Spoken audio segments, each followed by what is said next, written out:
What is up, English 10 students? Mr. Puckett here, coming at you. Going to talk to you a little bit about characters in Macbeth in case you missed this week or you need a recap. It can be easy to get them confused and stuff. So just a real quick run through here. First, in scene 1, some characters we meet the three witches. They're pretty simple. Creepy? Yes. Weird? Yes. Able to see the future? Probably, yes. They're the ones that tell Macbeth he's going to be king. Every entrance is introduced with thunder and lightning. We are meant to be worried or scared or nervous about them, for sure.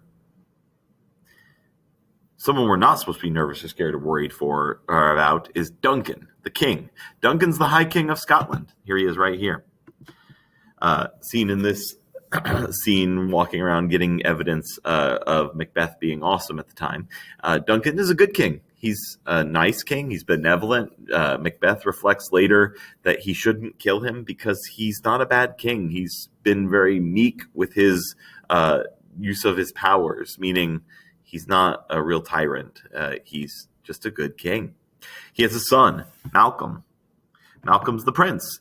He's named later in this play the Prince of Cumberland, which means that he's going to be king next.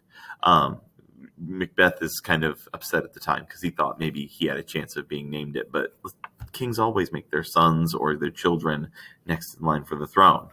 So that's Malcolm.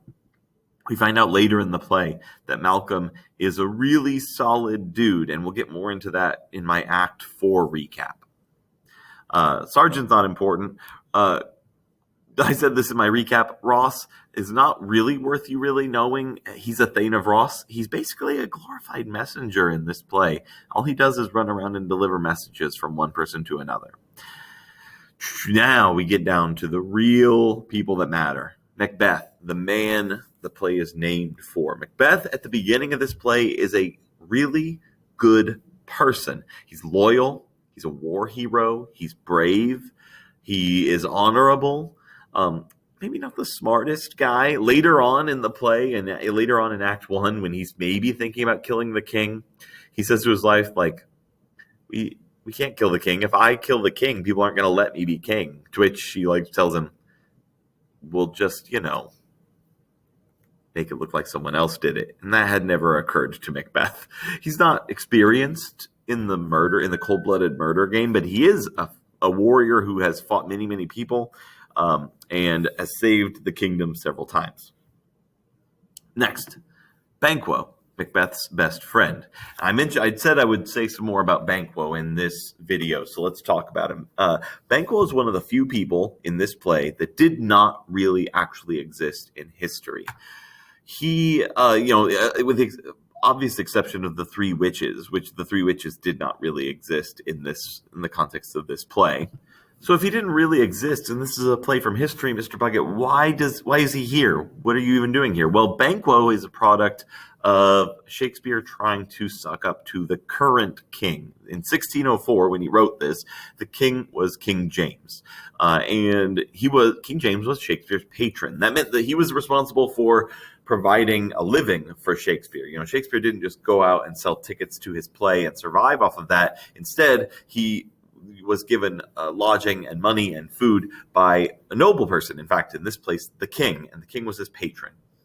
In exchange for this, Shakespeare was expected to make art that pleased that patron. And King James was an easy man to please, and Macbeth was written specifically to please him.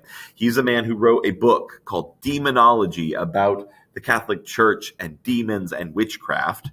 He also was a man who had an assassination attempt on his life and his family's lives within the last year. So a play where witches feature heavily and the moral is don't kill the king, well, that seems pretty much straight made for him. But Shakespeare wanted to go a step further. So he made this character, Banquo. And in the play, he hints that Banquo is King James's ancestor, that he is his great-great-great-great-great-great-great-great-grandfather, uncle, whatever.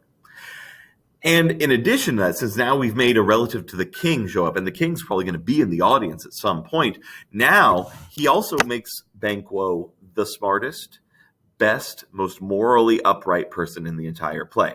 Later on, when what the witches say comes true, Banquo says, "What, can the devil speak true?" He's the first one to see through these witches are evil.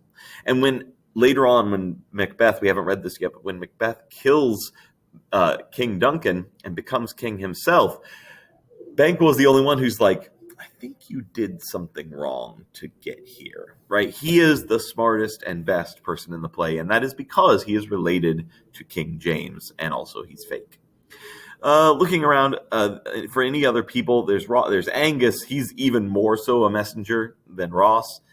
Not really worth knowing. There's one other person that you really do need to know, and this person is very important, not just to this play, but to all literature. Lady Macbeth. See, in 1604, society was very strict on its limitations that it put on women, its expectations within society. If you were a woman, especially a woman of means, you were expected to settle down, to have a family. For a lot of our sophomore girls, if you lived in 1604, like, you already would be married by now and probably have a kid on the way, the times have certainly changed. Not only would you be married, you'd be married to someone your father chose for you, most likely. Lady Macbeth, women were expected to be subservient, to be homemakers, to take care, to bear and raise children, and to basically run the house. In this way, they were society considered women to be weaker, to be subservient, to be nurturing, to be motherly, right? Obviously, all the things that society, all those different stereotypes that society can put on someone in 1604. But Lady Macbeth was one of the first female characters with what we call agency. She has her own things that she wants, which have nothing to do with her husband's desires or needs, right? She wants things that her husband doesn't want. In fact, she is, in this play, she demonstrates stronger-willed than her husband, smarter than her husband, more devious than her husband. And when I talk about how she's like this very important literary character, don't get me wrong, that doesn't mean she's a good person, right? She may be some kind of feminist icon, but she's also not a good person. She is straight up evil. As soon as she hears that Macbeth is going to become king, she's immediately talking about how she's going to kill the king. More about this in my Act 1 recap video. You can check that out when you get a chance. But anyways, she's very important in that sense. And you see her relationship with Macbeth. She immediately says, "I'm going to handle this. I've got the plan." And when Macbeth tries to tell her, no, we'll go no further in this. We're done. He says at the beginning of scene 7, "We will proceed no further in this business." She convinces him to, because she's the real brains of the operation. And he can't really stand up to her very well. Anyways, those are the characters so far in Macbeth. If you have questions, feel free to drop by office hours. Be sure to check out that Act 1 recap, and have a great day.